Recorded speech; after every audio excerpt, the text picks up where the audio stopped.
നിങ്ങളുയർത്തിയ രക്തപതാകകൾ ചെങ്കടലാകുന്നു. നിങ്ങളുയർത്തിയ രക്തപതാകകൾ ചെങ്കടലാകുന്നു. നിങ്ങളുയർത്തിയ മുദ്രാവാക്യം കാറ്റായൊഴുകുന്നു. നിങ്ങളുയർത്തി PHC-കളിലും FHC-കളിലൊക്കെ തന്നെ നമുക്ക് കണ്ടുവരികയാണ്. അതുപോലെ തന്നെ ജില്ലാ ആശുപത്രി ആയാലും താലൂക്ക് ആശുപത്രി ആയാലും മെഡിക്കൽ കോളേജിലൊക്കെ ആണെങ്കിലും അതിനെല്ലാം ഒരുപിടി കുത്തക കോർപ്പറേറ്റ് ആശുപത്രി ഭീമന്മാർക്ക് വേണ്ടി അവരെ സഹായിക്കുന്നതിന് വേണ്ടി ആ ആശുപത്രികളൊക്കെ അതിൻ്റെ വികസനവും അടിസ്ഥാന സൗകര്യങ്ങൾ വർദ്ധിപ്പിക്കുന്നതിന് വേണ്ടിയിട്ടുള്ള വലിയ രീതിയിലേക്കുള്ള സഹായങ്ങളാണ് ഇടതുപക്ഷ ഗവൺമെൻറ് 2016 വന്ന LDF ഗവൺമെൻറ് ചെയ്തു വന്നത്. അതിൻ്റെ ഭാഗമായി നമുക്കറിയാം ആർദ്രം പദ്ധതിയിലൂടെ ഉൾപ്പെടുത്തിക്കൊണ്ട് എല്ലാ PHC സെൻ്ററുകളും അത് ഫാമിലി ഹെൽത്ത് സെൻ്ററായി ഉയർത്തുകയും അതിൻ്റെ അടിസ്ഥാന സൗകര്യങ്ങൾ വർദ്ധിപ്പിക്കുന്നതിന് വേണ്ടി എല്ലാ പ്രാഥമികാരോഗ്യ കേന്ദ്രങ്ങൾക്കും അതുപോലെ ഫാമിലി ഹെൽത്ത് സെൻ്ററിലേക്കും കോടിക്കണക്കിന് രൂപയുടെ സാമ്പത്തിക സഹായം നൽകി ആ ആശുപത്രിയെ മെച്ചപ്പെടുത്തുകയും അവിടത്തേക്ക് ആവശ്യമായിട്ടുള്ള ഡോക്ടർമാരെയും ജീവനക്കാരെയും ഒക്കെ തന്നെ നിയമിച്ച് ആവശ്യാനുസരണം മരുന്നുകൾ നൽകിക്കൊണ്ട് ആ സംവിധാനങ്ങൾ ആ ആരോഗ്യ മേഖലയെ വലിയ രീതിയിലേക്ക് മുന്നോട്ട് കൊണ്ടുവരുന്ന സാഹചര്യം 2016 ശേഷമുണ്ടായ 10 വർഷക്കാലം ഇവിടെ LDF ഭരിച്ച കാലത്തുണ്ടായിരുന്നു. എന്നാൽ ഇപ്പോൾ ഇവിടെ നമുക്കറിയാം കോവിഡ് കാലം. ആ കോവിഡ് കാലത്ത് പല നമ്മുടെ രാജ്യത്തിന്റെ വിവിധ ഭാഗങ്ങളിലൊക്കെ തന്നെ ഉണ്ടാവുന്നത്. ഈ ആ സ്ഥിതിയൊക്കെ തന്നെ മാറ്റി 2016 മുമ്പ് ആർദ്രം പദ്ധതിയിൽ ഉൾപ്പെടുത്തിക്കൊണ്ട് ഈ കുമ്പള ഫാമിലി ഹെൽത്ത് സെന്ററിന് സഹായം അവിടെ അടിസ്ഥാന സൗകര്യങ്ങൾ വർദ്ധിപ്പിക്കുന്നതിനും പുതിയ കെട്ടിടങ്ങൾ നിർമ്മിക്കുന്നതിനുമായിട്ട് ഇടതുപക്ഷ ജനാധിപത്യ മുന്നണി ഗവൺമെന്റ് 2016 ശേഷം അവിടത്തേക്ക് 5 കോടിയോളം രൂപ സാമ്പത്തിക സഹായം നൽകി ആ നിലവിലുള്ള ആ ദ്രവിച്ച പഴയ ആ കെട്ടിടം പൊളിച്ചു മാറ്റിക്കൊണ്ട് പുതിയൊരു കെട്ടിട സമുച്ചയം ഉണ്ടാക്കുന്നതിന് വേണ്ടി ഫണ്ട് അനുവദിച്ചിരിക്കുകയാണ്. എന്നാൽ ആ ഫണ്ട് അനുവദിച്ച ഫണ്ടിന് ഇവിടുത്തെ അതിൻ്റെ അധികാരികൾ ഇവിടുത്തെ കുമ്പള പഞ്ചായത്തും ബ്ലോക്ക് പഞ്ചായത്ത് ഉൾപ്പെടുന്ന അതിന് സംവിധാനങ്ങൾ അതിനാവശ്യമായിട്ടുള്ള ഒരു തീരുമാനങ്ങൾ എടുക്കാതെ മുന്നോട്ട് ഇത് ഇടതുപക്ഷത്തിന്റെ പദ്ധതിയാണ്. ഇടതുപക്ഷമാണ് ഇത് കേരളം ഭരിക്കുന്നതിനുള്ള കാരണം കൊണ്ട് അത്തരം ആ വികസന പ്രവർത്തനങ്ങളൊക്കെ തന്നെ അതിന്റെ പിന്നെ പ്രവർത്തിച്ച MLA ഉൾപ്പെടെ അതിനാവശ്യമായിട്ടുള്ള നീക്കങ്ങൾ നടത്താതെ ആ ഫണ്ട് വ്യാപ്തമായി പോകുന്ന സാഹചര്യമാണ് ഈ കുമ്പള ആശുപത്രിയുമായി ബന്ധപ്പെട്ടിട്ടായിട്ടുള്ളത്. എന്നാൽ ഇപ്പോൾ അവർ പറയുകയാണ് നിങ്ങൾ കഴിഞ്ഞ 10 വർഷം എന്ത് ചെയ്തു എന്നുള്ളത്. ഞങ്ങൾ കഴിഞ്ഞ 10 വർഷക്കാലം ഈ കുമ്പള പഞ്ചായത്ത് ഈ കുമ്പള PHCക്ക് വേണ്ടി കോടിക്കണക്കിന് രൂപയുടെ ഫണ്ട് അനുവദിച്ചിട്ടുണ്ട്. ആ ഫണ്ട് വിനിയോഗിക്കുന്നതിന് വേണ്ടി ഇവിടുത്തെ ഭരണാധികാരികൾ MLA ഉൾപ്പെടെ ബ്ലോക്ക് പഞ്ചായത്ത് ഉൾപ്പെടെ ഗ്രാമപഞ്ചായത്ത് ഉൾപ്പെടെയുള്ള ആ ജനപ്രതിനിധികളൊന്നും അതിനാവശ്യമായിട്ടുള്ള ഒരു തീരുമാനങ്ങളുമായി മുന്നോട്ട് പോകാത്തതിന്റെ ഫലമായിട്ട് തന്നെയാണ് ഈ ആശുപത്രി ഇന്ന് കുമ്പള ഫാമിലി ഹെൽത്ത് സെന്റർ ഈ ദയനീയാവസ്ഥയിലേക്ക് എത്തിയിട്ടുള്ളത്.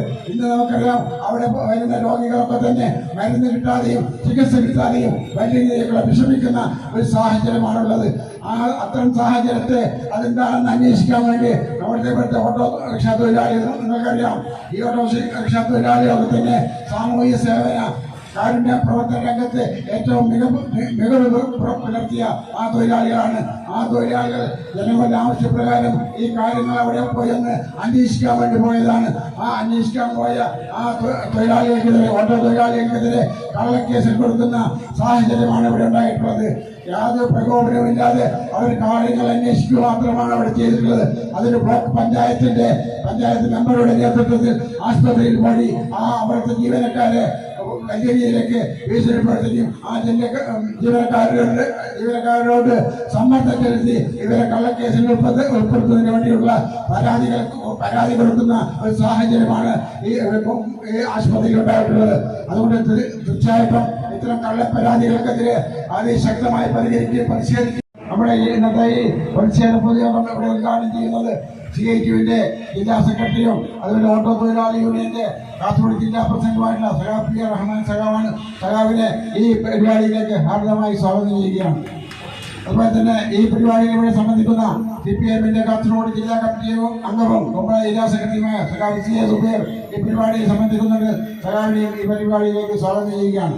അതുപോലെ തന്നെ CIT-ന്റെ ഏരിയ പ്രസിഡന്റ് സഖാവ് വിട്ടൽ റൈ, അതുപോലെ ഓട്ടോറിക്ഷ തൊഴിലാളികളുടെ area president Ratnakara, area secretary സഖാവ് അബ്ബാസ്, ഇവരെയും ഈ പരിപാടിയിലേക്ക് അതിനെ ചോദ്യം ചെയ്ത നമ്മുടെ ഓട്ടോറിക്ഷ തൊഴിലാളികളെ കള്ളക്കേസിൽപ്പെടുത്തിയതിന് എതിരായിട്ട് കൂടിയാണ് ഇന്നത്തെ ഈ പ്രതിഷേധ പ്രകടനം നടത്തിയത്. നമുക്കറിയാം, സാധാരണ ടൗണിനകത്ത് എന്തെങ്കിലും ആവശ്യത്തിനും എല്ലാ കാര്യങ്ങളിലും ഇടപെടുന്ന തൊഴിലാളികളാണ് നമ്മുടെ ഓട്ടോറിക്ഷ തൊഴിലാളികൾ, അതേപോലെ തന്നെ ചുമട്ട് തൊഴിലാളികൾ അടക്കമുള്ള ആ ടൗണിനകത്ത് ജോലി ചെയ്യുന്ന സാധാരണക്കാരനായ തൊഴിലാളികൾ. എവിടെ എന്ത് പ്രശ്നങ്ങളുണ്ടെങ്കിലും നല്ലതിനു വേണ്ടി അവരുടെ കഴിയുന്ന രീതിയിലേക്ക് പരിശ്രമിക്കുകയും ഇടപെടുകയും ചെയ്യുന്നുണ്ട്. അതിൻ്റെ ഭാഗമായിട്ടാണ് കുമ്പള PHC-നകത്ത് ഇപ്പോൾ കൃത്യമായി ഡോക്ടറില്ല, മരുന്നുകളില്ല. സാധാരണക്കാരനായ രോഗികൾ അവരുടെ ആവശ്യത്തിന് വേണ്ടി അവിടെ പോകുമ്പോൾ അവർക്ക് വേണ്ടിയ പ്രാഥമിക ശുശ്രൂഷ പോലും നൽകുന്നില്ല എന്നത് മനസ്സിലാക്കിക്കൊണ്ടാണ് പ്രതികരിക്കുന്ന തൊഴിലാളികളായ കുമ്പളയുടെ ഓട്ടോ തൊഴിലാളികൾ പ്രതികരിച്ചതും ഇടപെട്ടതും. അപ്പോൾ അതിനെതിരെ ഇവിടുത്തെ ഭരണാധികാരികളും അവിടുത്തെ ഉദ്യോഗസ്ഥരും ആ തൊഴിലാളികളെ കള്ളക്കേസിൽ കൊടുക്കിയിരിക്കുകയാണ്. ആ കള്ളക്കേസിൽ നിന്ന് ഒഴിവാക്കണമെന്നാണ് പോലീസ് അധികാരികളോടും ഭരണാധികാരികളോടും നമുക്ക് ആവശ്യപ്പെടാനുള്ളത്. അത് ആവശ്യപ്പെട്ടുകൊണ്ടുള്ള ഒരു പ്രതിഷേധ പ്രകടനമാണ് ഇന്നിവിടെ നടത്തിയിട്ടുള്ളത്. ഈ പ്രത്യേക പ്രകടനത്തിന്റെ ഭാഗമായി നടക്കുന്ന പൊതുയോഗം ഉദ്ഘാടനം ചെയ്ത് സഖാവിനെ ഏറെ ആദരവോടുകൂടി ഉദ്ഘാടനം ചെയ്യുന്നത് മതമോ സമുദായമോ നോക്കിയല്ല, മനുഷ്യജീവന് എവിടെയൊക്കെ നീതി നിഷേധിക്കുന്നുണ്ടോ അതിനെതിരെ ശക്തമായ പ്രതിരോധം തീർക്കുക തന്നെ CIT ചെയ്യുമെന്ന് ഉറക്കെ പ്രഖ്യാപിക്കുകയാണ്. കേരളയിലെ ഫാമിലി ഹെൽത്ത് സെന്ററിൽ കുറച്ച് ദിവസങ്ങൾക്ക് മുമ്പേ അവിടെ ചികിത്സാർത്ഥം പോയ രോഗികളെ 12 മണി വരെ മാത്രമേ OP ടിക്കറ്റ് നൽകുകയുള്ളൂ എന്ന് പറഞ്ഞുകൊണ്ട് മടക്കി അയക്കുന്ന ഒരു സംവിധാനത്തിലേക്ക് പോകുമ്പോഴാണ് അവിടെ എത്തിച്ചേർന്ന ഓട്ടോ തൊഴിലാളികളും അവിടെ ഉണ്ടായിരുന്ന കുറച്ച് ആളുകളും ഒരു മുൻകൂട്ടിയുള്ള ധാരണയുമില്ലാതെ തന്നെ നേരത്തെ ഞാൻ സൂചിപ്പിച്ചതുപോലെ ഒരു അപകടം വരുമ്പോൾ എങ്ങനെയാണ് തൊഴിലാളികളെന്ന് ഞങ്ങൾക്ക് ഉടനെ പറയാൻ വേണ്ടി കഴിയും. ധാരണയും ഞങ്ങളെ സംബന്ധിച്ചിടത്തോളം ഇല്ല, അതൊന്നും കരുതണ്ട. എന്താ CHC-യുടെ അവസ്ഥ, FHCയുടെ അവസ്ഥ എങ്ങനെയായിരുന്നു 2016 മുതൽ 26 വരെ? അത് തന്നെ പൂർണ്ണമായിട്ട് നിങ്ങൾക്ക് നടപ്പിലാക്കാൻ വേണ്ടി കഴിഞ്ഞിട്ടില്ല. കാരണം ഭരിക്കുന്നത് ഇടതുപക്ഷം. നിലവിൽ കേരളത്തിൽ 849 പ്രൈമറി ഹെൽത്ത് സെന്ററുകളുണ്ട്, 885 FHC ഉണ്ട്, ഫാമിലി ഹെൽത്ത് സെന്റർ ഉണ്ട്, 226 CHC ഉണ്ട്, കമ്മ്യൂണിറ്റി ഹെൽത്ത് സെന്റർ ഉണ്ട്, 50ഓളം താലൂക്ക് ആശുപത്രികളുണ്ട്, 14 ജില്ലാ ആശുപത്രികളുണ്ട്. ഇതൊക്കെ വളരെ നല്ല രീതിയിൽ 10 വർഷക്കാലത്തിനുള്ളിൽ വലിയ രീതിയിൽ ഉയർത്തിക്കൊണ്ടുവരാൻ വേണ്ടി ഇടതുപക്ഷ ജനാധിപത്യ മുന്നണി ഗവൺമെന്റിന് കഴിഞ്ഞു. ആരോഗ്യ മേഖലയെ ലോകരാഷ്ട്രങ്ങളിൽ ശ്രദ്ധ നേടുന്ന വിധത്തിലേക്ക് ഉയർത്തിക്കൊണ്ടുവന്നു. അതാണ് അമേരിക്കയെ വെല്ലുന്ന രീതിയിലേക്ക് നമുക്ക് എത്താൻ വേണ്ടി കഴിഞ്ഞത്. എന്താ അത്?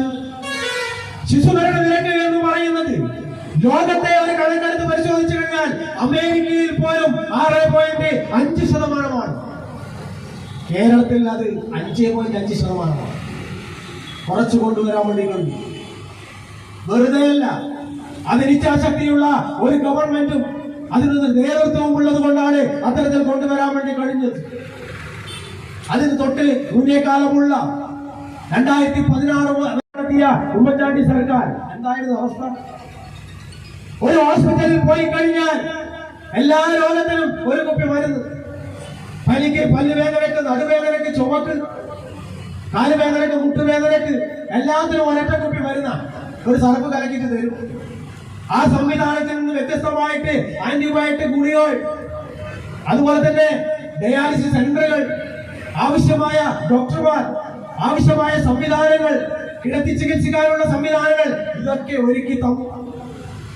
അതോടൊപ്പം തന്നെ ആവശ്യമുള്ള ഡോക്ടർമാരെ നിയമിച്ചു, ആവശ്യമുള്ള സ്റ്റാഫുകളെ നിയമിച്ചു, ആവശ്യമുള്ള ബിൽഡിങ്ങുകൾ പണിതീർത്തു കൊടുത്തു. നേരത്തെ സൂചിപ്പിച്ചു ഒരാഴ്ച കോടിക്കണക്കിന് രൂപ ഓരോ ആശുപത്രികൾക്കും നൽകിക്കൊണ്ട് മനോഹരമായ കെട്ടിടം പണിതു. അവിടെ ആവശ്യം അതിനു മുന്നേ 2006 മുതൽ 2011 വരെ ഭരണം നടത്തിയ ഗവൺമെന്റ് ഉദ്യോഗസ്ഥന്മാരെ അവരുടെ ഇച്ഛക്കനുസരിച്ച് അല്ലെങ്കിൽ അവരുടെ ആഗ്രഹത്തിനനുസരിച്ച് രാഷ്ട്രീയം നോക്കി അവരവർ ആവശ്യപ്പെടുന്ന വിധത്തിൽ സ്ഥലം മാറ്റുക, വൈരാഗ്യ ഉദ്യോഗത്തിലേക്ക് മാറ്റുക, അങ്ങനെ എല്ലാം താറുമാറാക്കി മുന്നോട്ട് പോയി 5 കൊല്ലക്കാലം അവിടുന്ന് തിരിച്ചു കൊണ്ടുവന്നതാ 2006 മുതൽ 2011 വരെ ഭരണം നടത്തിയ ഉമ്മൻചാണ്ടി സർക്കാർ തിരിച്ചു പിന്നെയും ശക്തമായ രീതിയിൽ മുന്നോട്ട് പോകേണ്ടതിന് പകരം വീണ്ടും താറുമാറാക്കി. BS നേതൃത്വത്തിലുള്ള ഗവൺമെന്റ് അതിനു മുന്നേ ഭരിച്ച UDF നിന്ന് വ്യത്യസ്തമായിട്ട് ഈ മേഖലയെ ഉയർത്തിക്കൊണ്ടുവന്നു. ഒരു തുടർ ഭരണം കിട്ടിയില്ല, 2 സീറ്റിന് നഷ്ടപ്പെട്ടു. പിന്നീട് നമുക്ക് തുടർ ഭരണം കിട്ടിയത് 2016 അങ്ങനെ ആ 10 കൊല്ലക്കാലം 26 വരെ തുടർ ഭരണം കിട്ടി. അതിന്റെ മാറ്റം ഈ കാലയളവിനകത്ത് 3.5 കോടി ജനങ്ങൾ അനുഭവിച്ചു. ഇല്ലാതെ പറയാൻ വേണ്ടി കഴിയോ? ഏത് മേഖലക്കകത്താ മാറ്റമുണ്ടാക്കാതെയുള്ളത്? സംഭവിച്ചാൽ പർവ്വതീകരിച്ച് വലിയ സമരം നടത്തുന്നതല്ലാതെ ആശുപത്രിയിൽ അടിസ്ഥാന സൗകര്യമില്ല, ബിൽഡിംഗ് ഇല്ല എന്ന രീതിയിൽ സമരം നടത്തിയ 1,00,000 കോടി രൂപയുടെ വികസന പ്രവർത്തനങ്ങൾ, ക്ഷേമ പ്രവർത്തനങ്ങൾ 90,000 കോടി രൂപയാണ് നമ്മൾ തീർച്ചപ്പെടുത്തിയത് പ്രകടന പത്രികയിൽ പറഞ്ഞതെങ്കിൽ ആദ്യങ്ങൾ വന്നു. അതൊക്കെ തരണം ചെയ്യുന്നതിന് വേണ്ടി നമുക്ക് കഴിഞ്ഞില്ലേ? ഇപ്പൊ വന്നു, വലിയ പ്രതിരോധം സൃഷ്ടിച്ചു. ഇപ്പോഴെന്താ അവസ്ഥ? ചെറിയൊരു പനി വരുന്ന സമയത്ത് തന്നെ, അതുപോലെ തന്നെ അത്യാവശ്യം മറ്റ് ഓപ്പറേഷൻ നടത്തേണ്ട സമയത്ത് തന്നെ ഇപ്പോൾ വന്ന ആരോഗ്യ വകുപ്പ് മന്ത്രി പറയാ കറണ്ട് വന്നിട്ട് ഓപ്പറേഷൻ ചെയ്താൽ മതി. പ്രസവത്തിന് ഓപ്പറേഷൻ ചെയ്യേണ്ട രോഗി കറണ്ട് വന്നിട്ട് പ്രസവിച്ചാൽ മതി എന്ന് പറഞ്ഞാൽ എവിടെ എത്തിയിരിക്കുന്നു നമ്മുടെ കേരളം? 3 മാസക്കാലത്തിനുള്ളിൽ തന്നെ ഈ ഗവൺമെന്റ് ഏത് ദിശയിലാണ് സഞ്ചരിക്കുന്നത് എന്ന് നമുക്ക് മനസ്സിലാക്കാൻ വേണ്ടി കഴിഞ്ഞുകൊണ്ടിരിക്കുകയാണ്. പ്രകൃതി ദുരന്തങ്ങൾ വരും, പ്രളയങ്ങൾ വരും, രോഗങ്ങൾ വരും. അതൊക്കെ ഏതെങ്കിലും ഗവൺമെന്റിന്റെ തെറ്റായ പ്രവർത്തനങ്ങൾ കൊണ്ടാണ് എന്നൊന്നും ഞങ്ങൾ വിശ്വസിക്കുന്നില്ല. പക്ഷെ അങ്ങനെ വന്നാൽ നേതൃത്വപരമായ പങ്ക് വഹിച്ചുകൊണ്ട് അതിനെ തരണം ചെയ്യുന്നതിനുള്ള ശേഷി ഉണ്ടായിരിക്കണം. അത് ഈ ഗവൺമെന്റിനില്ല. അതാണ് ഞങ്ങൾ പറയുന്നത്. അല്ലാതെ ഏതെങ്കിലും ഒരു രോഗം വരുന്ന സമയത്ത് അത് ഈ ഗവൺമെന്റിന്റെ കുറവാണ് എന്ന് പറയാൻ ഞങ്ങൾ തയ്യാറല്ല. ഞങ്ങൾ പറഞ്ഞിട്ടുമില്ല. ഭക്ഷണം കഴിക്കൽ, പിന്നെ ഒരു ഷോറൂം ഉദ്ഘാടനം, ഒരു ജ്വല്ലറി ഉദ്ഘാടനം. ഇവിടെ ഈ പല ഘട്ടത്തിൽ പ്രളയം വന്ന് അല്ലെങ്കിൽ വെള്ളപ്പൊക്കം വന്ന് അല്ലെങ്കിൽ മഴക്കെടുതി മൂലം ദുരിതമനുഭവിക്കുന്നവരെ ഹെലികോപ്റ്റർ ഉപയോഗിച്ച് കാണുന്നതിനല്ല പോയത്. പകരം അമ്മായി അച്ഛനെ കാണുന്നതിന് വേണ്ടി ഹെലികോപ്റ്റർ ഉപയോഗിച്ച് കേരളത്തിന്റെ മുഖ്യമന്ത്രി പോയി. അല്ലാതെ പറയാൻ പറ്റില്ല. പക്ഷേ കേരളത്തിന്റെ ഖജനാവിന്റെ പണം ഉപയോഗിച്ച് ഹൃദയമാറ്റി മക്കൾ ശസ്ത്രക്രിയക്ക് ഉൾപ്പെടെ ഉപയോഗപ്പെടുത്തി ഹൃദയം കൊണ്ടുപോകാൻ വേണ്ടി ഉപയോഗപ്പെടുത്തിയ ആ ഹെലികോപ്റ്റർ ഉപയോഗിച്ചുകൊണ്ട് അല്ല നിങ്ങൾ പോകേണ്ടത്. കേരളത്തിലെ ഖജനാവ് കൊള്ളയടിക്കുന്നതിന് വേണ്ടി ഹെലികോപ്റ്റർ വാങ്ങി. എന്നിട്ടാ ഇപ്പോൾ സഞ്ചരിച്ചത് ഏത് ഹെലികോപ്റ്ററിലാണ് നിങ്ങൾ? ഏത് ഹെലികോപ്റ്ററിലാണ് നിങ്ങൾ സഞ്ചരിച്ചത്? ഇപ്പോഴത്തെ സ്ഥിതി എന്താണ്? കേരളം എങ്ങോട്ടേക്കാണ് പോകുന്നത്? ഇവിടെ ഉണ്ടല്ലോ മാന്യന്മാർ എന്താ മിണ്ടാപ്പൂച്ചയായിട്ട് നിൽക്കുന്നത്. ഞങ്ങൾ ഇത്തരത്തിൽ ഇങ്ങനെയുള്ള ഘട്ടങ്ങൾ വരുമ്പോഴൊക്കെ രാഷ്ട്രീയം പറഞ്ഞിട്ട് തന്നെ പോകും. അതുകൂടി ഈ നാട്ടിലെ ജനങ്ങൾ അറിയണം. അതുകൊണ്ടാണ് ഈ വിഷയങ്ങൾ പറയുന്നത്. ഇപ്പോൾ തന്നെ കടമെടുത്തു. ഓണക്കാലമാണ് വരുന്നത്. 26-ാം തീയതി ഓണമായി. AMI കാർഡിൽപ്പെട്ട മഞ്ഞ കാർഡിൽപ്പെട്ടവർക്ക് എവിടെയാ കിറ്റെത്തിയത്? എത്രത്തോളം കിറ്റാ ഇപ്പൊ വിതരണം ചെയ്തത്? 10 രൂപ 90 പൈസ കൊടുത്ത അരിക്ക് ഇപ്പൊ റേഷൻ കടയിൽ 26 രൂപ നിരക്കിൽ കൊടുക്കുന്നു 10 കിലോ. അല്ലാതെ പറയാൻ വേണ്ടി പറ്റുമോ? എന്താ വിസ്മയം? ഇപ്പൊ എന്താ വിസ്മയം നടന്നുകൊണ്ടിരിക്കുന്നത് കേരളത്തിൽ? ആരുമായി ബന്ധപ്പെട്ട കേസുകളാ ഉയർന്നു വരുന്നത്. എന്റെ നാട്ടിൽ ചന്ദേര പോലീസ് സ്റ്റേഷൻ പരിധിയിൽ കുറച്ച് ദിവസം മുമ്പേ MDMA പിടിച്ചു. ആരാണ് ഇതിന്റെ തലപ്പത്തുള്ളത്? ആരുമായി ബന്ധപ്പെട്ട ആളുള്ളത്? മുഖ്യമന്ത്രിയുടെ പേഴ്സണൽ സ്റ്റാഫിൽപ്പെട്ടവർ ഉൾപ്പെടെ ആ കേസിൽപ്പെട്ടിരിക്കുകയാണ്. അതിൽ സാക്ഷികളായിട്ട് നിൽക്കുന്നത് യൂത്ത് കോൺഗ്രസുകാർ. എന്തിനാ? കോടതിയിൽ പോയ കേസ് ഒഴിവാക്കുന്നതിന് വേണ്ടി. അങ്ങനെ തന്നെ മാറാലോ. കൂട്ടിൽ കയറി നിന്ന് പറയാനോ വേണ്ടു, എനിക്ക് ഇവരെ അറിയില്ല, ഇവരല്ല അത് എന്ന് പറയാനോ വേണ്ടു. ഇപ്പോഴും ആ കേസ് നടന്നുകൊണ്ടിരിക്കുകയല്ലേ. അതിന്റെ തുടരന്വേഷണം എന്ന രീതിയിൽ അവരുടെ കോൾ ലിസ്റ്റ് പരിശോധിക്കാൻ വരെ ആഭ്യന്തര വകുപ്പ് തയ്യാറാകുന്നില്ല. ആരാ കേരളം യഥാർത്ഥത്തിൽ ഭരിച്ചുകൊണ്ടിരിക്കുന്നത്? വി.ഡി. സതീശനാണോ? PM ശ്രീയുടെ അവസ്ഥ എന്താ? മതമാണ് പ്രശ്നം, മതമില്ലാതെ കഴിയില്ല എന്ന് പറഞ്ഞവർ പൂച്ചയായിട്ട് ചുരുങ്ങി കിടന്നുറങ്ങുന്ന ഒരു രീതിയല്ല ഇപ്പോൾ നമുക്ക് കാണാൻ വേണ്ടി കഴിയുന്നത്. PM ശ്രീ ഒപ്പുവെച്ചത് പിൻവലിക്കാൻ അതുമായി ബന്ധപ്പെട്ടുകൊണ്ടുള്ള നിയമമുണ്ട് എന്ന് കേന്ദ്ര സർക്കാർ തന്നെ വ്യക്തമാക്കിയിട്ടും അവർ ഒപ്പുവെച്ചത് കൊണ്ട് ഞങ്ങൾക്ക് പിൻവലിക്കാൻ വേണ്ടി ബന്ധപ്പെട്ടുകൊണ്ട് മാത്രമാണ്. PM ശ്രീ നടപ്പിലാക്കൂല എന്ന് മാത്രമല്ല, PM ശ്രീയുമായി ബന്ധപ്പെട്ടുകൊണ്ട് സിലബസ് പരിഷ്കരണം നടപ്പിലാക്കണമെന്ന് പറഞ്ഞപ്പോൾ അത്തരത്തിലൊരു സിലബസ് പരിഷ്കരണം നടപ്പിലാക്കുകയില്ല എന്ന് മാത്രം പറഞ്ഞു പോവുകയല്ല ചെയ്തത്. എന്തൊക്കെയാണോ സിലബസിൽ നിന്ന് മാറ്റിയത്, മഹാത്മാഗാന്ധിയെ വെടിവെച്ച് കൊന്നത് നാഥുറാം വിനയ് ഗോഡ്സെയാണ് എന്ന് പഠിപ്പിക്കുക തന്നെ ചെയ്യും കുട്ടികളെ എന്ന് ഉറക്കെ പ്രഖ്യാപിച്ച ഒരു ഗവൺമെന്റ് ആയിരുന്നു ഇടതുപക്ഷം. പകരം നിങ്ങൾ ചെയ്യുന്നുണ്ടാ? മാതരം പൂർണ്ണമായിട്ട് ചൊല്ലുന്ന രീതിയിലേക്ക് നിങ്ങൾ അടിയറവ് വെച്ചില്ലേ കേരളത്തെ? മുസ്ലിം ലീഗിന്റെ നേതാക്കന്മാർ സത്യപ്രതിജ്ഞ ചെയ്യുമ്പോൾ നമ്മൾ നാളിതുവരെ കണ്ടത് അല്ലാഹുവും ദൈവവും എല്ലാം ഒന്ന് തന്നെ. ഇടതുപക്ഷത്തെ സംബന്ധിച്ചിടത്തോളം ഒരു പ്രശ്നമേ ഇല്ല, COT സംബന്ധിച്ചിടത്തോളം. പക്ഷെ നിങ്ങൾക്ക് പ്രശ്നമല്ലേ? നിങ്ങൾ എങ്ങനെയാ സത്യപ്രതിജ്ഞ ചെയ്യുന്നത്?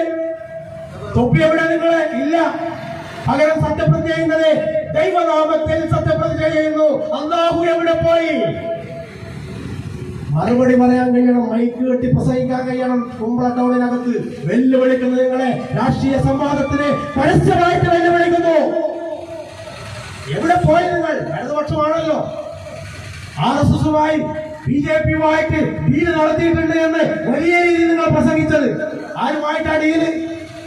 ഇടതുപക്ഷം ഭരിക്കുമ്പോൾ നിങ്ങൾ മനസ്സിലാക്കേണ്ടത് ഒരു വർഗീയ കലാപം പോലും കേരളത്തിനകത്ത് നടന്നിട്ടില്ല എന്ന് മനസ്സിലാക്കണം. 10 വർഷക്കാലത്തിനുള്ളിൽ ഒരു വർഗീയവാദികളെയും തലപൊക്കാൻ അനുവദിച്ചിട്ടില്ല.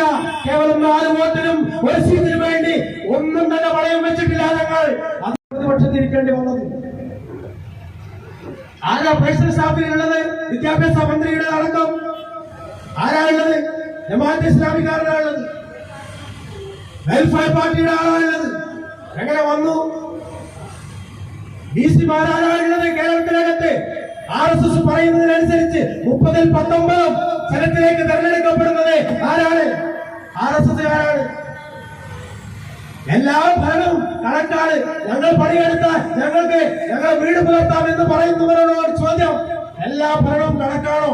ഈ 33 മാസത്തിനുള്ളിൽ 90 ദിവസത്തിനുള്ളിൽ നിങ്ങളൊന്ന് പരിശോധിച്ചു നോക്ക്, എല്ലാ ഭരണവും കണക്കാണോ എന്ന്.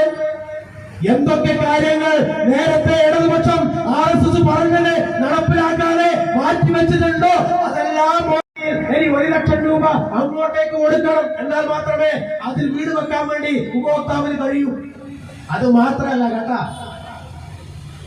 ഉമ്മൻചാണ്ടി സർക്കാർ ഭരിക്കുന്ന സമയത്ത് 5000 വീടിൽ താഴെയാണ് ലൈഫ് പവർ പദ്ധതിയിലൂടെ പൂർത്തീകരിച്ചത്. നിയമസഭയുടെ കണക്കാണ്. അപ്പം 2-5 കൊല്ലം കൂടുമ്പോ എത്ര ആവണം? 10,000 വീടായാൽ മതി കണക്ക് പ്രകാരം. അതിന് പകരം 10 വർഷക്കാലം ഭരിച്ച 5 ലക്ഷത്തിലധികം ലൈഫ് പവർ പദ്ധതി പൂർത്തീകരിച്ചിരിക്കുന്നു. പ്രിയപ്പെട്ടവരെ, ഒരു വീടിന് മുന്നിൽ പോലും കേന്ദ്ര ഗവൺമെന്റ് പറഞ്ഞ ഒരു ലോഗോ പോലും ഇന്ന് വരെ പ്രദർശിപ്പിച്ചിട്ടില്ല. പോയി പണിയുണ്ടോ എന്ന് പറഞ്ഞു BJPയോട്. RSSനോട് പറഞ്ഞു, ആവൂല, നിങ്ങൾ 72,000 1 ലക്ഷം രൂപയോ ഇതിന്റെ വിഹിതമായി കേന്ദ്ര വിഹിതമായി തരുമ്പോൾ ലോഗോ വെക്കണം, നരേന്ദ്രമോദിയുടെ ഫോട്ടോ വെക്കണം എന്ന് പറഞ്ഞാൽ ഞങ്ങൾക്ക് അതിന് മനസ്സില്ല. ഞങ്ങൾ യുവജന സംഘടന DYFI അവരെ സമീപിച്ച് കൈ ഉയർത്തി ഇരക്കും നമ്മൾ നാട്ടുകാരോട് 20,33,846,046 രൂപ അങ്ങോട്ട് കൊടുത്ത് 20 വീട് കൊടുക്കുമെന്ന് പറഞ്ഞ് 100 കണക്കിന് വീട് നിർമ്മിച്ചു കൊടുക്കുന്നതിന് വേണ്ടി വയനാട് പ്രളയക്കെടുതിയിൽപ്പെട്ട ദുരിതം അനുഭവിക്കുന്നവർക്ക് കൊടുക്കാൻ യുവജന പ്രസ്ഥാനത്തിന് കഴിഞ്ഞിട്ടുണ്ടെങ്കിൽ അത്തരത്തിലുള്ള യുവജന പ്രസ്ഥാനം കേരളത്തിനകത്തുണ്ട്. അവരുൾപ്പെടെ ഉൾപ്പെടുത്തിക്കൊണ്ട് ഞങ്ങൾ ജനങ്ങളെ സമീപിച്ചു. ഇപ്പോഴത്തെ സ്ഥിതി എന്താ? ഇനി മുതൽ ലോഗോ വെക്കണം. തദ്ദേശ സ്വയംഭരണ വകുപ്പ് കൈകാര്യം ചെയ്യുന്നത് ശ്രീമാൻ ഷാജി. ശ്രീമാൻ കെ എം ഷാജി ഒരു ചോദ്യം ചോദിക്കട്ടെ. ഇതാ MIO ഒപ്പുവെക്കുമ്പോൾ PD സതീശൻ നമ്മുടെ മുഖ്യമന്ത്രി, നിങ്ങളുടെ മുഖ്യമന്ത്രി, നമ്മുടെ മുഖ്യമന്ത്രി, കേരളത്തിലെ മുഖ്യമന്ത്രി പറഞ്ഞത് MIO വെച്ചു കഴിഞ്ഞു, അതുകൊണ്ട് ഇനി ലോഗോ വെക്കേണ്ടി വരൂ. നേരത്തെ കേരളം ഉണ്ടായിരുന്നു, ലൈഫ് പവർ പദ്ധതി ഉണ്ടായിരുന്നു, നടപ്പിലാക്കിയിട്ടുണ്ട്. ഒരു വീടിന്റെ മുന്നിൽ പോലും ആത്മാഭിമാനം ചോദ്യം ചെയ്യുന്ന വിധത്തിൽ തങ്ങളുടെ മക്കൾ സ്നേഹിതന്മാരുമായി വീടിനകത്തേക്ക് വരുമ്പോൾ സ്നേഹിതന്മാർക്ക് ഒരാൾക്ക് 5 റുപ്യ സഹകരണ സ്ഥാപനത്തിന് കൊടുക്കണം, 25 റുപ്യ കൊടുക്കണം. അത് വലിയ ധൂർത്താണ്, അത് നിർത്തലാക്കാൻ വേണ്ടി പോവുകയാണ് എന്ന് ഞങ്ങൾ ചോദിക്കട്ടെ. അമ്മായി അച്ഛനെ കാണാൻ വേണ്ടി ഹെലികോപ്റ്റർ എടുത്ത് പോയത് ധൂർത്തല്ലേ? ഇത് ധൂർത്താണെങ്കിൽ ഈ 25 രൂപ കൊടുത്ത് 28 ലക്ഷം വരുന്ന 24 ലക്ഷം വരുന്ന പെൻഷൻ ഉപഭോക്താക്കളെ സംരക്ഷിക്കുന്ന നിലപാട് ഇടതുപക്ഷം തുടക്കം കുറിച്ചിട്ടുണ്ടെങ്കിൽ ശക്തമായ സമരത്തിലൂടെ അത് നിലനിർത്താനും ഇടതുപക്ഷത്തിനും CITനും അറിയാമെന്ന് ഉറക്കെ പ്രഖ്യാപിക്കുകയാണ്. സമരം നടത്തിയത് ഒരു കൊടിയുമില്ലാതെ ഇടതുപക്ഷത്തിന്റെ നേതൃത്വമാണെങ്കിലും ഉപഭോക്താക്കളെ മുഴുവനും ക്ഷണിച്ചു. ആയിരക്കണക്കിന് ആളുകൾ പങ്കെടുത്തുകൊണ്ട് 1666 വില്ലേജ് കേന്ദ്രങ്ങളിൽ ഇന്ന് രാവിലെ സമരത്തിൽ തുടക്കം കുറിച്ചു. സമാന ചിന്താഗതിക്കാരായ എല്ലാ ആളുകളെയും ചേർത്ത് പിടിച്ചുകൊണ്ട് തന്നെ ഇത്തരത്തിൽ ജനകീയ പ്രശ്നങ്ങൾ ഏറ്റെടുത്തു യുടെ ഭാഗമായിട്ട് പ്രവർത്തിക്കാത്തവരുമുണ്ട്. ഞങ്ങൾക്ക് അഭിമാനമുണ്ട്. അതിലൊന്നും ഞങ്ങൾ രാഷ്ട്രീയം കാണുന്നില്ല. ആ ഘട്ടത്തിൽ സഹകരിച്ച എല്ലാവരെയും ചേർത്ത് പിടിച്ച് ഞങ്ങൾ പറയുന്നു, അവരെ സംരക്ഷിക്കാൻ CIT ഏതറ്റം വരെയും പോകും. ഒരു തർക്കവും വേണ്ട. നിങ്ങൾക്ക് അവർ ഏത് രാഷ്ട്രീയ പാർട്ടിയിൽപ്പെട്ടവരായാലും ശരി, CITന്റെ പ്രവർത്തകർക്ക് ഇപ്പോഴെന്താ സ്ഥിതി അറിയാം. ആ രാഷ്ട്രീയ പാർട്ടിയുടെ ഭരണപക്ഷത്തുള്ള രാഷ്ട്രീയ പാർട്ടി ആയതുകൊണ്ട് ആ രാഷ്ട്രീയ പാർട്ടിയുടെ സമ്മർദ്ദത്തിന് വഴങ്ങി ഉദ്യോഗസ്ഥന്മാര് പറയുകയാണ് അവരൊന്നും ഉണ്ടായിട്ടില്ല. നമ്മൾ പറയാം, ഒന്ന് പറഞ്ഞു നോക്ക്, അവരൊന്നും ഉണ്ടായിട്ടില്ല. ഇവിടെ കോടതി നിയമമൊന്നുമില്ലല്ലോ. അവരൊന്നും ഉണ്ടായിട്ടില്ല. ഈ CITന്റെ 2 or 3 പ്രവർത്തകരേ ഉള്ളൂ. അവരുടെ പേര് തരാം. ആ ഹിഡൻ ലിസ്റ്റ് പ്രകാരം നിങ്ങൾ കേസെടുത്താൽ മതി, കോടതിയിൽ FIR സമർപ്പിച്ചാൽ മതി, റിപ്പോർട്ട് സമർപ്പിച്ചാൽ മതി എന്ന് പറഞ്ഞ് ഒന്ന് മുന്നോട്ട് പോയി നോക്ക്. നിങ്ങൾ അങ്ങനെ അറിയാം ആരെല്ലാം ഉണ്ടായിരുന്നു എന്ന്. ദൃശ്യമാധ്യമങ്ങളിൽ വന്ന വാർത്തകൾ ഉപയോഗിച്ച് അത് പ്രദർശിപ്പിക്കാൻ ഞങ്ങൾ തയ്യാറാകും ആരൊക്കെ ഉണ്ടായി എന്ന്. അങ്ങനെയൊന്നും കളിക്കാൻ നോക്കണ്ട. കൂട്ടത്തിൽ രാഷ്ട്രീയത്തിന്റെ നിറം നോക്കി, കൊടിയുടെ നിറം നോക്കി അതിൽ CIT പ്രവർത്തകരുണ്ട് അല്ല അലിവായില്ല അങ്ങ് ഉള്ളിലാക്കിയേക്ക എന്നൊരു തോന്നലൊന്നും നിങ്ങൾക്ക് വേണ്ട. അതിന്റെ കൂടെ ഉണ്ടായവരെ ഉൾപ്പെടെ ഞങ്ങൾ സംരക്ഷിക്കും. അത് ഏത് പാർട്ടിയിൽപ്പെട്ടവരായാലും അതൊന്നും നോക്കിയിട്ടല്ല ഞങ്ങൾ മുന്നോട്ട് പോകാൻ വേണ്ടി കഴിയുമെങ്കിൽ അത്തരത്തിലും ഞങ്ങൾ മുന്നോട്ട് പോകും. കാരണം ചില ഉദ്യോഗസ്ഥന്മാരുണ്ട്. ആ ഉദ്യോഗസ്ഥന്മാരെ ഒരു ഭരണത്തിന്റെ കീഴിൽ നിലക്ക് നിർത്താൻ വേണ്ടി 10 വർഷക്കാലം കഴിഞ്ഞിട്ടുണ്ട്. അസോസിയേഷൻ മുഖാന്തരം തലങ്ങും വിലകും സ്ഥലം മാറ്റാൻ കോടികൾ കൈപ്പറ്റി സ്ഥലം മാറ്റുന്നതിന് വേണ്ടി ഒരു തടസ്സം ഉണ്ടായിട്ടില്ല. പഴയ പണി തുടങ്ങി. ഇപ്പൊ നല്ല പരിപാടിയാ. ആളെ എണ്ണം വെച്ച് ലക്ഷക്കണക്കിന് രൂപ ഇങ്ങനെ കോഴയായിട്ട് വാങ്ങുക. എത്ര കാലം നിങ്ങൾ വാങ്ങുമെന്ന് ഈ കേരളത്തിലെ നല്ലവരായ കഴിയുമ്പോ എത്ര കൊല്ലം ഇതെത്തുമെന്നും പറയാൻ വേണ്ടി പറ്റൂല. ഇപ്പൊ തന്നെ കാണുന്നുണ്ട് ഏതൊക്കെ രീതിയിലാ പോകുന്നത് എന്ന്. വോട്ട് ചെയ്തവർ തന്നെ പറയാൻ തുടങ്ങി. ഇങ്ങനെ ഒരു വിസ്മയം നമ്മൾ പ്രതീക്ഷിച്ചിട്ടേ ഇല്ല. ഇങ്ങനെ ഒരു മാറ്റം ഉണ്ടാക്കുമെന്ന് ഞങ്ങൾ പ്രതീക്ഷിച്ചിട്ടേ ഇല്ല. ഞങ്ങൾക്കെല്ലാം മനസ്സിലായി തെറ്റ് പറ്റിപ്പോയി എന്ന് ഏറ്റു പറയുകയായി. പക്ഷെ അന്നേ ഞങ്ങൾ പറഞ്ഞിട്ടില്ലേ, അന്നേ ഞങ്ങൾ പറഞ്ഞിട്ടുണ്ട് ഇത് അവസാന ഘട്ടത്തിൽ ഏറ്റു പറയുമ്പോഴത്തേക്ക് അവസാനത്തെ ബസ്സും വിട്ടിട്ടുണ്ടാവും, പിന്നെ വയ്യപ്പായിട്ട് കാര്യമില്ലാന്ന് ഞങ്ങൾ എത്ര തവണ പറഞ്ഞു. ഇപ്പൊ കൈവിട്ടപ്പോ മനസ്സിലായല്ലോ. എന്താ മുരളീധരൻ അരമണിക്കൂർ കഴിഞ്ഞിട്ട് നമുക്ക് ശസ്ത്രക്രിയ നടത്തിയാൽ മതി എന്ന് പറഞ്ഞത്? പവർ കട്ട് 10 കൊല്ലക്കാലം ആ സാധനം കൂടെ ഉണ്ടായിട്ടില്ല കേട്ടോ. പവർ കട്ട് സംവിധാനത്തിലേക്ക് കേരളത്തെ കൊണ്ടുപോയില്ലേ? അതുകൊണ്ടാണ് മുരളീധരൻ പറഞ്ഞത്, ബഹുമാനപ്പെട്ട ആരോഗ്യ വകുപ്പ് മന്ത്രി പറഞ്ഞത് കറണ്ട് വന്നിട്ട് ഓപ്പറേഷൻ ചെയ്താൽ മതി, പിന്നെ ഓപ്പറേഷൻ ചെയ്യേണ്ടി വരില്ല, മയ്യത്ത് കൊണ്ടുപോയിട്ട് കബറടക്കം നടത്തിയാൽ മതി. നല്ല അവസ്ഥ. കേരളം കെട്ടവർ നാട് ഭരിച്ചാൽ പല ദുരിതങ്ങളും വരുമ്പോൾ എന്ന് പറഞ്ഞ അതേ മന്ത്രി തന്നെ കേരളത്തിന്റെ ആരോഗ്യ വകുപ്പ് മന്ത്രിയായി വന്നു. അതേ ആള് തന്നെ കേരളത്തിന്റെ ആരോഗ്യ വകുപ്പ് മന്ത്രിയായി വന്നു. പക്ഷെ ഞങ്ങൾ അങ്ങനെ പറയുന്നില്ല. ദുരിതം ഞാൻ ചുരുക്കുകയാണ്. പ്രിയപ്പെട്ടവരെ, ഉദ്യോഗസ്ഥന്മാരോടും ഇതുമായി ബന്ധപ്പെട്ടുകൊണ്ട് കള്ളക്കേസ് എടുക്കുന്നതിന് വേണ്ടി അത്തരത്തിൽ തീരുമാനമെടുത്ത് മുന്നോട്ട് പോയവരോടും വിനയത്തിന്റെ ഭാഷയുടെ അഭ്യർത്ഥന, നിങ്ങൾ കേസ് പിൻവലിക്കുക. സാധാരണഗതിയിൽ ആക്രമിക്കാനോ തല്ലി തകർക്കാനോ ഒന്നും അവർ വന്നിട്ടില്ല. നിങ്ങൾ കേസ് കൊടുക്കുമ്പോൾ പക്ഷേ ചില നിങ്ങൾ കൊടുക്കുകയായിരിക്കും, പലതും വേണ്ടി വരും.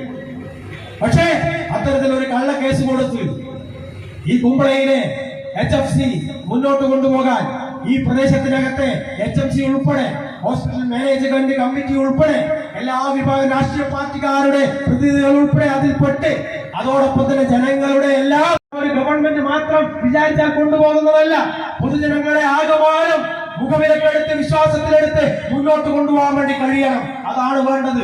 അതാവണം ഇവിടുത്തെ ജനങ്ങൾ, അതാവണം ഇവിടുത്തെ മാനേജ്മെന്റ് കമ്മിറ്റി, അതാവണം ഇവിടുത്തെ ഉദ്യോഗസ്ഥന്മാർ, അതാവണം ഇവിടുത്തെ ജീവനക്കാർ. അങ്ങനെ പോയാൽ മാത്രമേ നാടിന് പുതിയ സന്ദേശം കൊടുക്കാൻ വേണ്ടി കഴിയും. രാഷ്ട്രീയം ആടെ മാറ്റിവെക്കും. പ്രഖ്യാപിച്ചുകൊണ്ട് ഔപചാരികമായി ഈ പരിപാടി ഉദ്ഘാടനം ചെയ്തതായി പ്രഖ്യാപിച്ചുകൊണ്ട് ഞാൻ നിർത്തുന്നു.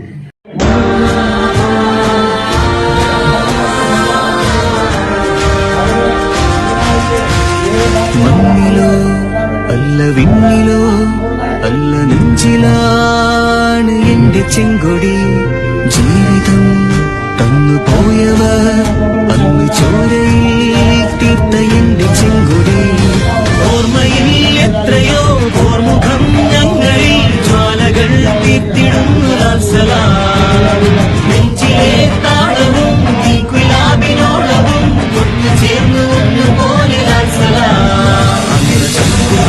ുള്ളിലായി ചേർത്തു വെച്ച ചെങ്കൊടി ചന്ദ്രമോടെ പാറിടുന്നു നല്ല നാടിനാ.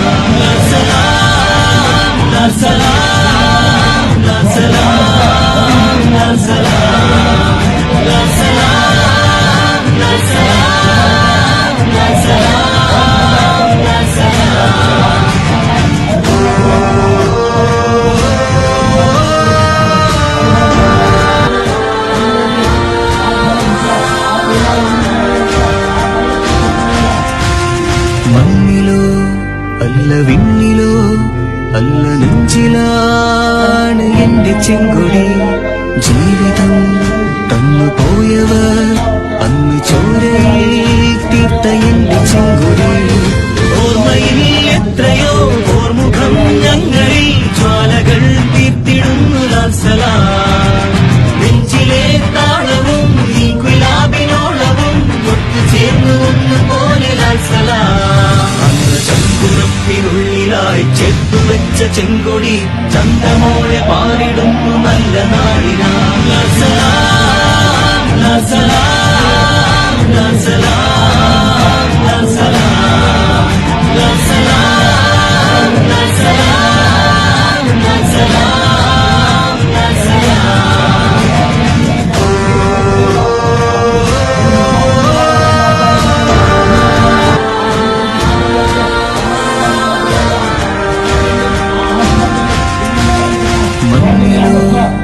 അല്ല വിണ്ണിലോ അല്ല നെഞ്ചിലാണ് എന്റെ ചെങ്കൊടി. ജീവിതം തന്നു പോയവർ അന്ന് ചോരയിൽ തീർത്ത എന്റെ ചെങ്കൊടി. ഓർമ്മയിൽ എത്രയോ ഓർമുഖം ഞങ്ങളിൽ ജ്വാലകൾ തീർത്തിടുന്നു. നെഞ്ചിലെ താളവും ഈ ഗുലാബിനോളവും ഒത്തുചേർന്നു ഒന്നുപോലെ ചങ്കുറപ്പിനുള്ളിലായി ചേർത്തു വെച്ച ചെങ്കൊടി ചന്ദ്രമോടെ പാറിടുന്നു നല്ല നാടിനാ.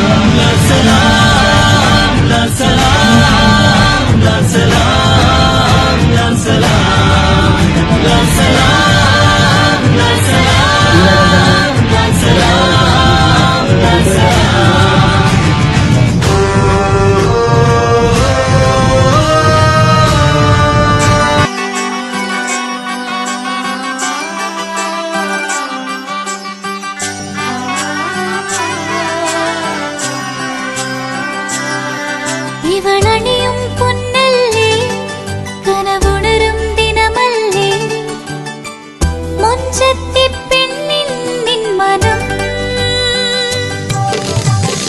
പെണ്ണഴകിനു മിഴിവേകി എന്നെന്നും നിന്നില്ലേ, മാറ്റേ